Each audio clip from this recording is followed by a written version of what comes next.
The Thunder take a pivotal Game 5 in the Western Conference Finals. 127-114 is the final score. Along with Josh Calloway and Cameron Johnson, I am Colby Daniels. The big question coming into this Game 5 matchup was how would the Thunder respond to the Game 4 blowout in San Antonio. The Spurs were clearly the more physical and aggressive team in Game 4. You pair that with a couple of Oklahoma City's key ball handlers being out due to injury, and OKC was looking for answers. They answered in a big way tonight.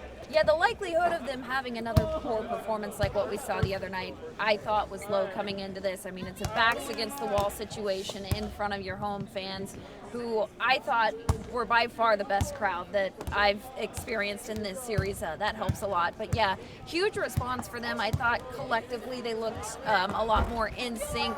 Ultimately, it shows in the final score, but yeah, much better. It's amazing how much better it looks when you're making threes.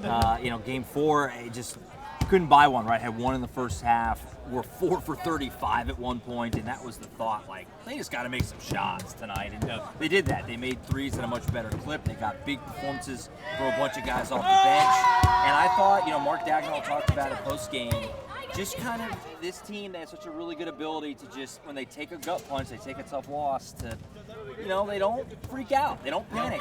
They just look at it as like another data point of can we address it and get better for the next game. And I thought the Thunder did that really, really well tonight and just played a lot better in really every area. The Thunder haven't lost back-to-back playoff games since the 2024 series against the Dallas Mavericks when their season ultimately ended in the second round. If anything, they respond and play some of their best games after losses going back to last postseason, and obviously what we saw tonight was a tremendous response. They had a tremendous response after the disappointing double overtime loss in Game 1 of this series. I mean, they have shown this ability to shake off whatever is ailing them on any given night, and to address that problem, and to really, I think, the biggest key here is to show up and just outplay the other side, regardless of what the actual X and O issues might be. They have responded to losses with a ton of aggression and just outworking opponents, and I thought that was the case today. Game 4, obviously there were offensive issues. I thought they played pretty well defensively, but I think like rebounds and loose balls and things of that nature are the best gauge of a team trying to outwork the other side. And in Game 4, I thought San Antonio was kind of the beneficiary of all of those types of plays. Tonight, I thought it was absolutely the Thunder. I thought Chet Holmgren, Lou Dort, and Isaiah Hartenstein, all three in the starting lineup, made it a point to do that early. And the Thunder, Shai Gilgeous-Alexander had one of the worst first quarters that we've ever seen from him. Despite that, they played pretty well overall, and a lot of that had to do with just the all-out effort displayed. And again, leading the way in that department was Lou Dort, Isaiah Hartenstein, and Chet Holmgren. They were huge, and I think you go back to our pregame show earlier today, we mentioned the energy and how the Thunder mentioned energy, physicality, all of that being an important factor in these games. They brought the energy tonight.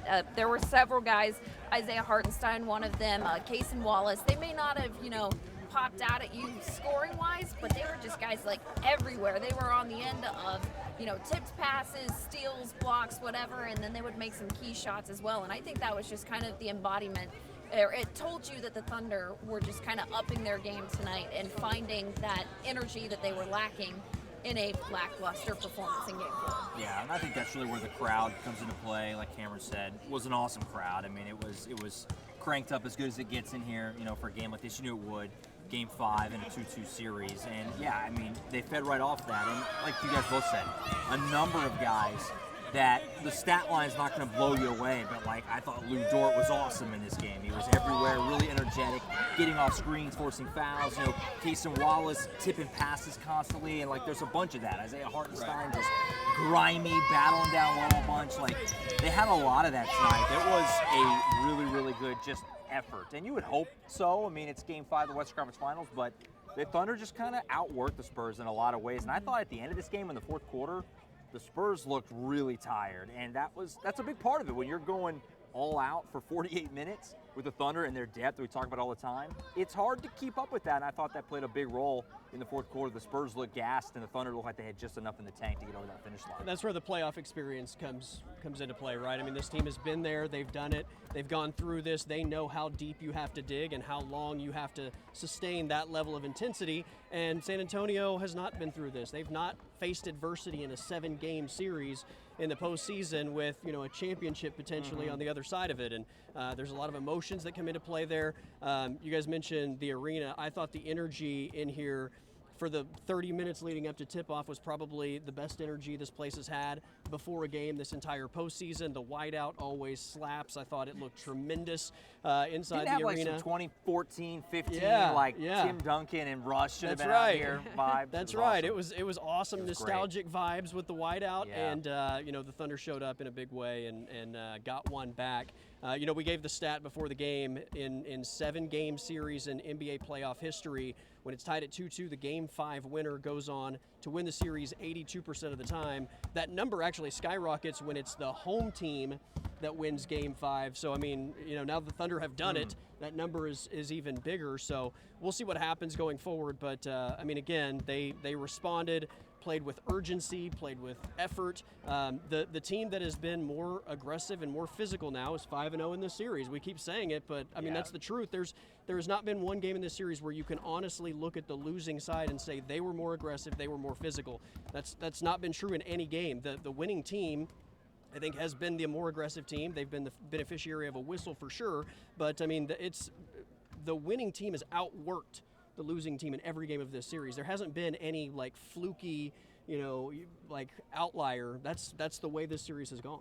Yeah, and it all comes back to the energy for me. I think just what you're willing to put into this game, even the times where you had Chet go up for I can't remember what it was. It ended up being maybe a tie ball out of it, but it was just the notion of him going for the ball, going down low. It's just like plays like that showing that they're willing to be more physical and the aggressor, as you put it. And I thought, you know, everyone was involved in the attack on both ends tonight, and that's going to make things a lot easier for you. Yeah, I think this is where the officiating plays a major role too, which is everyone loves to talk about the officiating every game. It's massive discourse afterward. That was the case in this one again, though, where the Thunder got to the line.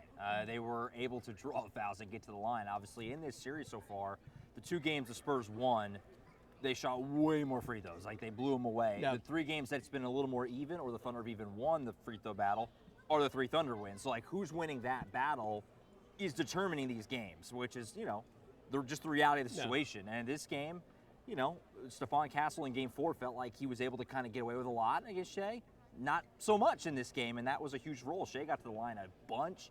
Thunder made their free throws, so that's been a huge part of it, is just kind of which team's more physical and which team's able to get away with it, because that's been a moving target, you know, with each game. Well, Stephon Castle, I think, has been able to get away with it in every game of this series until tonight. Really until tonight, I mean, yeah. if you want to gauge, like, are those fouls compared to what's not been called the rest of the series, then sure, I think you have a gripe. But, I mean, he's been fouling Shea in every single game of this series, and tonight they finally blew the whistle. Again, part of that is being aggressive. Now, the whistle was interesting, and this is going to be a topic of conversation for the next 48 hours until these two teams play again, when you get the Thunder attempting 38 free throws and the Spurs attempting 32 free throws.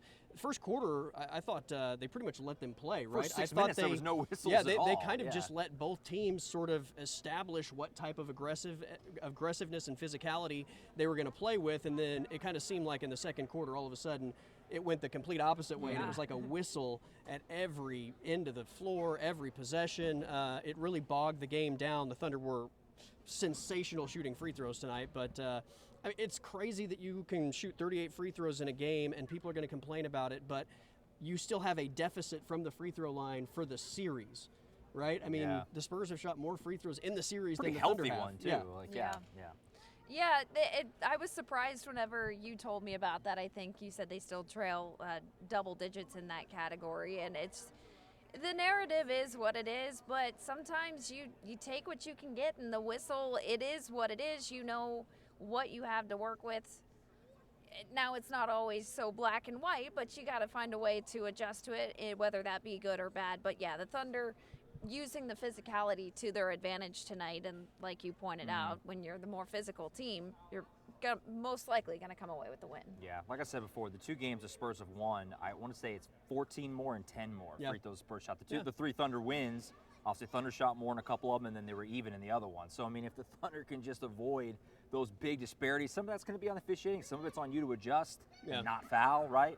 But if they can keep it relatively even, that's what's really hurt them in the 2 losses and the 3 wins. It hasn't been as much of an issue, obviously. So, if you want to try and find the common threads through the wins and the losses, that's certainly a big one for me. All right, where do you guys want to start? Because I think we could start with SGA, we could start with Jared McCain, we could start with Chet, Hartenstein, Caruso. I mean, you could almost like pick a player of the game, and there's probably like 5 different options that are absolutely valid. McCain, they changed the starting lineup. Yeah, let's start with Jared McCain. I mean, the storyline coming out of Game 4 was that the Thunder needed more offensive help. Playoff low 82 points in Game 4. What were they, 6 of 33, I believe, from 3 in Game 4. So you needed some firepower, but you also just needed somebody to be able to handle the basketball, somebody to be able to maybe create their own shot. So it makes sense that Jared McCain is the guy that ultimately gets that call. I thought that he maybe pressed a little bit in the early going. It's hard to say he presses because he's so confident and always just finds his shots no matter what's happening. But didn't have it going early, only 2 points at halftime. And then, he finishes with 20 points and so many big buckets in the second half, 18 second half points. But I thought a lot of those came in situations where it felt like maybe the Spurs were going to put something together, and then Jared McCain would hit a shot that just kind of felt like it zapped whatever San Antonio was starting to shift toward. That's what was the most impressive to me was, like you said, 2 points at halftime. His ability to adjust in his first playoff start, come out the way he did, especially in this series that for the most part has been so close. I mean, the Spurs, to their credit, while they did trail by double digits most of that second half, they were always just a couple of plays away. I think they got within 9 at one point. They would go on a run, but then Jared McCain or someone else would step up and just bring a halt to that momentum with a dagger 3, and he's just been so much fun to watch. I even noted when they were going through player lineups or announcing the starting lineups, I think he got the biggest cheer whenever they said his name. So, I mean, it's fun to watch him feed off the energy that the crowd gives him, and then he gives it right back in this kind of performance. It boggles the mind. This guy was playing for the Delaware Bluecoats just 4 months ago, and he's starting for the Thunder in Game 5 in a 2-2 series. I mean, it was an interesting, decision for Mark Dagnall to throw him in there. Obviously, Cason Wallace has generally been that guy throughout the year whenever Jalen Williams was out, like he was again tonight. It goes to McCain. I mean, you could argue that did it or did it not work. Obviously, like we say, he didn't have a good first half, but in the second half, he was absolutely excellent. And we said it, going in, in Game 4, all those guys, when you're missing J-Dub and AJ Mitchell, you need some of these other dudes to step up for you. Your McCain's, your whether it's Joe or Wiggins, whoever they call on, Cason Wallace certainly, and McCain more than delivered that tonight. He was excellent. Yeah, if offense is the biggest issue with Game 4, Isaiah Hartenstein is not a shot creator for himself. Neither is Chet, neither is Lou Dort. And if you're starting Cason Wallace, neither is Queso. So you're talking about, SGA just being the only guy that's really a shot creator in terms of creating his own shot, getting other people involved. Now, those guys are good offensive players. You can run the offense through Hart, but he's not an off-the-dribble shot creator type of guy. Jared McCain at least gives you more versatility in that department. And again, it may not have paid off right out of the gate, but ultimately, he found his rhythm. He stuck with it. He obviously didn't turtle or anything. He is not shy of confidence. No. He didn't have it going, and it didn't in any way, shape, or form, prevent him from, still getting his shots and pulling the trigger without hesitation, which is, a key element, because there are guys, we've talked about Chet in this series, like maybe confidence is an issue and he seems reserved at times to want to pull the trigger. There's hesitation there, and that ultimately results in the defense being able to defend you better or catch up. And Jared McCain is always more than willing to get to his spot, pull the trigger, zero hesitation, show a ton of confidence, and that paid off. Shai Gilgeous-Alexander, we said after Game 4, like if you don't have AJ Mitchell and you don't have Jalen Williams, J-Dub, he's going to have to really step up. He said in his post-game press conference, like, he was not good in the first quarter. He said if there were 5 of me on the floor tonight, we would have been trailing by 20 after the first quarter. And he absolutely gave it up to his teammates. Ultimately finishes with 32 points, 9 assists. He was kind of turnover prone early. I think he had 4 maybe in the first quarter, 5 at halftime. Finished with only 6, so he reeled it in. 9 assists, 7 of 19 from the floor, but obviously was incredibly efficient, 16 of 17 from the free throw line. And, again, it's SGA and this narrative about free throws, and people are going to complain about the number. I honestly thought it could have been more, but, people are going to find things to complain about, but he got it done. I mean, you mentioned him as just the shot creator. I think that's a big part of why he gets to the line is he is going to drive more than the average player. So you're going to get more contact. It's a crazy concept. Yeah, who would have thought? But yeah, he his bounce back in the second quarter after the first I think he had 12 of his points in the second quarter, and then that carries over into the third. And I found myself thinking this looks like Shai Gilgeous-Alexander that we have seen all season long, because I feel like while he's played well, he hasn't necessarily always played like the MVP that we know.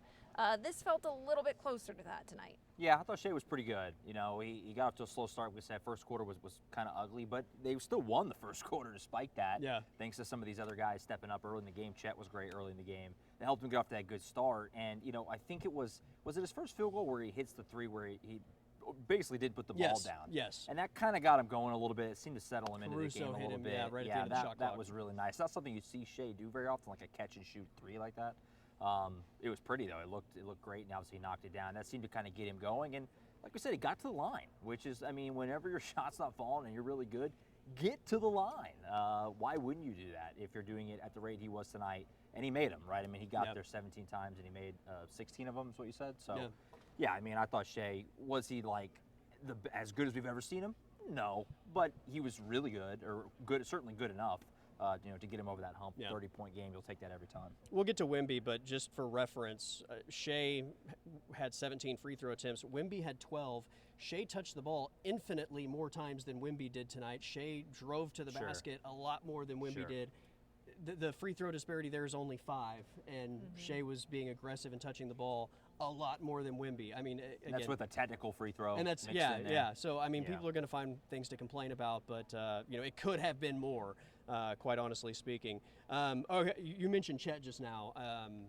He's kind of been the what if of this series so far. It's he's been kind of had a failure to really launch in the way that we've seen him play in the first 2 series. A lot of that, I wonder, is the whole like Chet versus Wemby rivalry coming into the series, and maybe that got in his head. He hasn't been matched up with Wemby a ton in this series. Despite that, I just feel like he has not been himself. Doesn't look like he is playing as confidently as he normally does.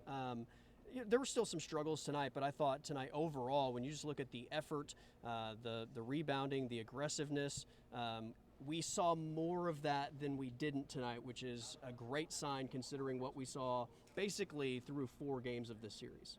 Yeah, big part of the start that the Thunder had when he comes out and goes, I think he was 4 for 4 at one point, 5 of 6 on the night. Much better, and I think he still had a couple of plays where he kind of looked like maybe a lack of awareness, or I think he had that shot clock violation in there. But beyond that, he was, like I said earlier, a little more physical going up for some plays. I think he looked better. Still showed some shades, but we'll take the progress. Yeah, it's massive progress compared to what I was saying. I thought this was by far his best game of the series. You take this Chet, double Chet scoring 16, was it tonight? 16 and 11. Take that. You sign up for that in Game 6 right now. If I could get that again, I would take it. He's a really good offensive player, and he started off, like you said, out of the gates, aggressive. It was like, oh, this looks a little different, like a little bit of confidence here. Like we talked about it after the first couple games. Like, does he realize he's really good and he's big? Like sometimes you almost like want to shake him. Like you realize you went number 2 for a reason. Like you're an extremely skilled 7-footer, and he still has some work to do. I would love to see him catch and shoot more. He always seems hesitant on those. It's like, dude, just let it rip. You're a good shooter. but definitely the best he's looked in the series. And again, I would sign up for this game again in Game 6 right now if I could take it. It's crazy to me that a 7-footer pump fakes as much as he does when he catches the ball. Like, you're 7 feet tall. No you don't guard need is to going to fake. be able Right. to block you. They can't. If you just catch the ball and go straight up and shoot, Let it they're rip, not going to be man. able to guard you. Or if you just put it on the floor and go, something good is going to happen. But there's always like this pump fake first, and it allows the defense to get like that split second allows the defense to get into better position. And then the thing that really drives me crazy, as just a fan of basketball, the guy is 7 foot and he gets the ball and then he brings it as low as he possibly can, like to the floor, where he puts it right in the danger zone. You're of doing like the complete opposite where of a that, small putting it guard high, can like putting it grab high. the ball. It's just mind blowing. I'm like, you're 7 feet tall. If I was 7 feet tall, I'd keep the ball over my head the whole time. But you know, that's something I don't know. He's just gonna have to work through or get. I mean, these San Antonio guards are incredibly aggressive on-ball defenders. Yeah. And bringing the ball down to their level is not a good idea. I don't think it's worked out one time for him in this series. If he can avoid that, I think it would fix a lot of things. But much better night tonight from Chet Holmgren. You know, his other big, Isaiah Hartenstein, was also just insanely good, and low key, I mean, is arguably among the MVP candidates of this series, right? He doesn't play much in Game 1. A lot of conversations about can you even play Ihart in this series, and he has been fantastic. Obviously shut down Wemby in Game 2, and that became a big storyline. Was the only scoring option for the Thunder early on in Game 4, where it was like Isaiah Hartenstein 8, Spurs 7 at one point in time. He was fantastic. Tonight, 12 points, had some big buckets, but I thought the 15 rebounds were, I mean, so glaring, and so many of those again, in critical situations, and even on the offensive side where he gave the team extra possessions, extra opportunities. I know multiple times they cashed in on those. I mean, he was Wemby didn't play like a big tonight. He kind of played like a guard. He was on the perimeter more than he was in the paint. I mean, Isaiah Hartenstein was the physicality in the paint tonight in this basketball game. I actually had the conversation earlier of if the game were to end tonight and the Thunder win, who would your MVP candidate be? And my first thought was there are so many guys who you could look to, and it's not necessarily those who are leading you in scoring. Right. I mean, I think Isaiah Hartenstein has been, we've seen a player kind of step up in each of these 3 series so far. You know, you had AJ Mitchell in the first series, then you got Chet in there, I think. But Isaiah Hartenstein has been that in this series. He's plus 24 tonight. Yeah. And I mean, like, the 15 rebounds is insane. You're showing effort where sometimes the stat sheet won't show it. And he has just been so huge, especially whenever he was able to kind of figure out the key to guarding Wemby. That was huge, and he's just been so impactful. Yeah, I thought Ihart's had an awesome series, just crashing the boards, getting some huge rebounds, you know, trying to slow down Wemby.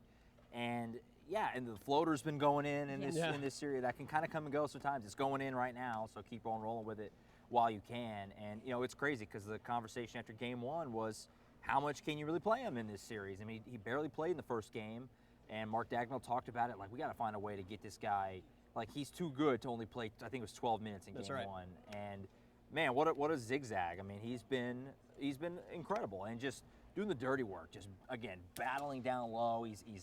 He's leaving his feet all the time, diving for ball. He's a big dude, you know, throwing his body around, and he's absolutely battling out there. It's been a lot of fun to watch him. He's had an awesome Well, series. and something that's not going to show up in the box score is, I think, just the big body and physicality that he is putting on Wemby. And, I mean, for Wemby to go from 41 and 24 in Game 1 to the most important game of his career, this Game 5, 20 points, I mean, was on the perimeter for most of the night, only 6 rebounds, and he looks worn out. You know, for the Spurs, they didn't have to win Game 4 down the stretch. But in Games 3 and 5 now, I mean, he has looked drained by the fourth quarter. So that's also a big element of what Hartenstein has brought to this series. And, you know, we'll see if that continues in Game 6. My MVP of the series has to be Alex Caruso. I think Hartenstein deserves to be in that conversation, but Caruso has been insanely good this entire series. 31 points in Game 1. I mean, if it's not for him, they get blown out. Unfortunately, they still lost in double overtime, but I thought he really set the tone. 17, I believe, in Game 2, 15 in Game 3. The weird outlier is Game 4 where he didn't score, and he had some splash plays on defense in Game 4, but he didn't play a ton much. didn't play a ton of minutes. Recharge his batteries a little bit. That's probably true. He just plays with such effort that it's probably a good idea to give him that opportunity when things aren't going your way. But showed up big again tonight. I mean, 22 points. They dared him to shoot the three-pointer. He obliged. Hit big threes in this game. Again, defensively, had multiple steals, deflections. I mean, he's just one of those guys that makes splash plays, that gets the arena excited. SGA mentioned it in the post game as well. Like, he is the leader of this group in terms of bringing that intensity, and Shea called him the best competitor in the NBA. He was a lot more like what we have seen in previous games, where he's kind of the spark plug that comes off the bench, gets things rolling. And today, if I have it correctly, his first possession in the game, he scores a three-pointer. I mean, that's just kind of the embodiment of what he does. And you can see it in the huddles as well. 90% of the time, it looks like he's the one saying stuff to the team, and it's just the effort you see. I mean, it's all-out effort on both ends of the floor, 24/7, it seems like. So, I mean, that is just the heart and soul of the team. And you really need him in games where you have to dig deep, and I think he excels at getting things rolling. Yeah, Shea talked about it post-game that he's won more than anybody. He's the one guy who has 2 rings, right? He's been around a long time. If we count the bubble, at least 1.5 we can call it. There we go. And yet it seems like he wants to win more than anybody. That's right. And that's really what it just boils down to. He wants to win. He's a winning player, and it's so hard to quantify what he does. You have to just watch the games because the numbers are not, and his numbers are good, but obviously they're not going to tell the full story. It is just so much fun to watch. I'm thoroughly enjoying his play since he's been here the last 2 years, but this series might be like his magnum opus. Like, he's been 100%. He's been unbelievable in these games. It's like the Spurs wronged him. He's been so good. Like, he just he wants this bad, and he always wants to win. He's a maniac in the best ways, but this series, it's been even a new gear. It's been a lot of fun. Yeah, it's been insane. And, they need that, obviously, without, the caliber of player every that possession is Jalen critical. Williams and A.J. Mitchell are, to be without those guys, every possession means that much more. Every possession means the world anyway, and they play like that in the postseason. That's how you have to play. You can't take one possession for granted, and it's magnified when you're missing those 2 players, and he's just been sensational. One other player I want to mention before we wrap up, Cason Wallace got the start in Game 4. Yeah. Wasn't a great game for Queso. Relegated to the bench. I say that, and that sounds like a bad way to put it, but he goes back to the bench. His role coming off the bench, and Jared McCain gets the start, didn't in any way discourage him from showing up big. And again, it may not blow you away, but 7 points, 4 rebounds, 5 assists, 2 steals, 2 blocks. Fingerprints were all over the game on both sides of the court. I mean, he was great and all over the place, and it felt like it was one of those nights where Cason Wallace at times was like the best athlete on the floor.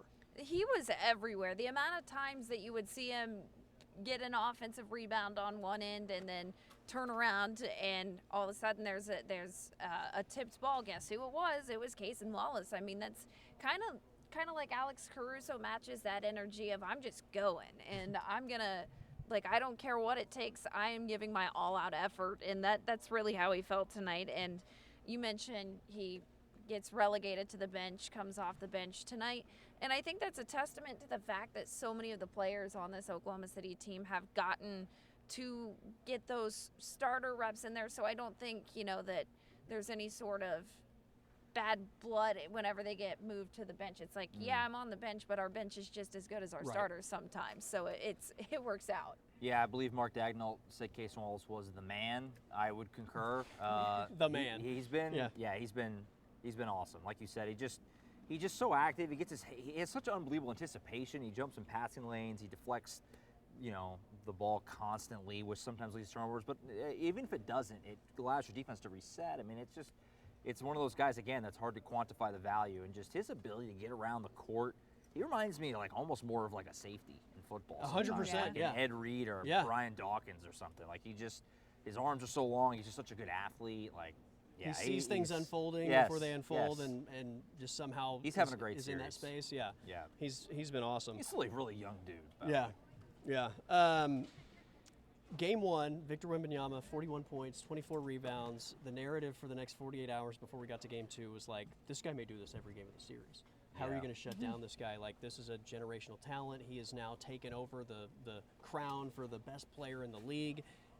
Look, he's had some really good moments in this series. Hasn't even sniffed that Game 1 performance the rest of the way. And to your point earlier, I mean, the last two competitive fourth quarters in this series, he has looked like a shell of himself. He looks tired. The physicality seems to be wearing him down. 20 points tonight, 12 of those came from the free throw line, 4 of 15 from the floor.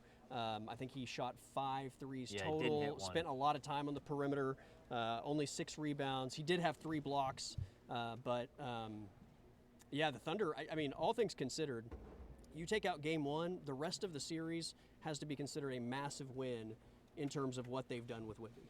It's going to be really interesting to me what Game 6 looks like, because I think we might be starting to see the separation of a team that has one star player. He's not the only good player for the Spurs, but in comparison to the Thunder, who, yes, they have their clear best player in SGA, but also a bunch of other role players who are going to, whether it's off the bench or another starter. It's interesting to me that next game is going to look like. Are they starting to tire out the Spurs' best player, and now the rest of it's downhill from here? Or was this, I don't want to overreact the way I did after Game 4, but I'd be curious to see it unfold. Yeah, it's a tough spot for the Spurs because it's just a damned if you do, damned if you don't situation where he didn't play that many minutes over the course of the year, and he sat a lot of games to keep him healthy. Hadn't played a lot at this level in his obviously in his young career, and it worked, right? I mean, he's healthy right now in the Western Conference Finals, but the backfire is that he's not used to playing 35 high intensity. Every possession is a war every other day. There's no gaps in the conference finals. You turn around and play every 48 hours, and it looks like it's catching up to him at the end of these games. I thought he clearly was wiped. I mean, he was just settling for threes a lot, which he's a good shooter. And we saw earlier in the series he can shoot, but I mean, obviously he's 6. I mean, you want to see him get downhill and get to the rim if you're the Spurs, and he's settling for shots outside, and in this game not hitting them. So they're doing a good job, and I think just more than anything, you're not going to completely stop him. He's just too much of a freak. Right. But they're making him work hard enough for it that he is running out of gas late in games. I don't know what you do about that if you're the Spurs. Well, you can't afford to play him less minutes. He's good enough that if you hold him to 20, I mean, he scored 20 points tonight, and we're saying, I mean, if Chet had scored 20 points in any game of this series, we would be praising him. Sure. And this is, a lackluster performance from him. But he's good enough that 20 points is a massive win for the Thunder. I look at Game 6, and I have a similar thought to what I had after Game 3. They do look tired down the stretch. Wemby especially looks tired down the stretch. And look, the Spurs clearly, look at the plus minus. When Wemby's on the floor in the series versus when he's not, it's a drastic number. Yeah. They need Wemby to win this series, and if he is tired down the stretch, that is a big win for the Thunder. But you have to get to that point, right? The Thunder didn't get to that point in Game 4. San Antonio's season is on the line. They are going to play with season-ending urgency at the beginning of Game 6, and the Thunder have to weather that storm and not let it get away like they did in Game 4. And if they do that, if they can stick in there and get to the second half and keep this competitive, I think you might see the same thing again. But there's no guarantee that happens because San Antonio's going to play with their hair on fire early, and if the Thunder don't match that physicality and aggressiveness, then San Antonio might have a double-digit lead at halftime, and it never gets to that point. But if you're able to push them all the way to the fourth quarter, I think we potentially see the same thing.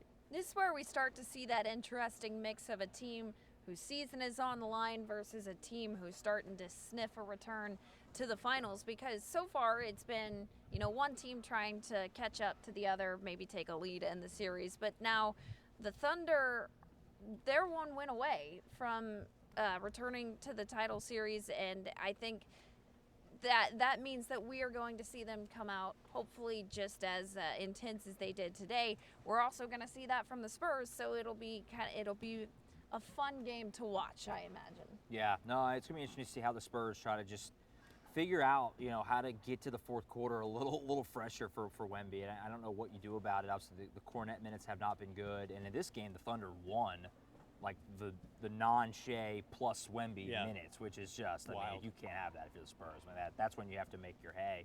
and they didn't all this game. And what's funny too is that you remember in the regular season, a couple of those games, Wemby didn't start. Remember, he came off the bench to kind of limit his minutes, right? And it's like you're never going to do that in the playoffs, but like you almost would like to, like just save. Like, can we stay in the game and keep you fresh until the fourth, and then we'll turn you loose? Like, could you almost do that if you're the Spurs? Because I do think that's a major factor. Is he just running out of steam a little bit? So to your point, Colby, if you could stay in the game and get it to the fourth quarter with their season on the line, tired legs, and the nerves of it, they've never been in that spot. You like the Thunder's chances, but Game 4 did happen where they never even got there because the Spurs threw out the knockout punch early. So we'll see what happens. And the Spurs are a good team. I mean, I don't think they're going to lay down. They didn't lay down tonight. They wore down, but they didn't lay down. No. They didn't quit. And they're gonna show up in a big way. And they were 0-2 in this spot last year, the Thunder. Yeah, the Thunder in the were same spot, terrible 3-2 on the road, Game 6. Didn't go well twice. Yeah, So we'll hopefully they have that whole Game 3 approach that they had in the early rounds of this postseason and want to prove a point. I kind of get the feeling like these two teams were destined to go 7 games. I think the Thunder absolutely have a shot, but it feels like destiny that this is going to be a 7-game slugfest, that we might be back here Saturday night for a Game 7. Energy, nerves, all the feelings and emotions, and it would be fitting, I think, with what we've seen through the first 5 games if this thing does go 7. I know no Thunder fan wants to hear that. They would just assume wrap this thing up in Game 6, but it's going to be a slugfest on the road in San Antonio, and if it doesn't go the Thunder's way, at least they have home court advantage for the 7th and final game of this series if it goes that far. All right, I guess Game 7 or Game 6, 48 hours from now. If the Spurs win, they will force a Game 7 here Saturday night. That is a 7 o'clock tip. Thunder take Game 5 of the Western Conference Finals, 127-114. For Josh Calloway and Cameron Johnson, I am Colby Daniels. We'll see you Thursday.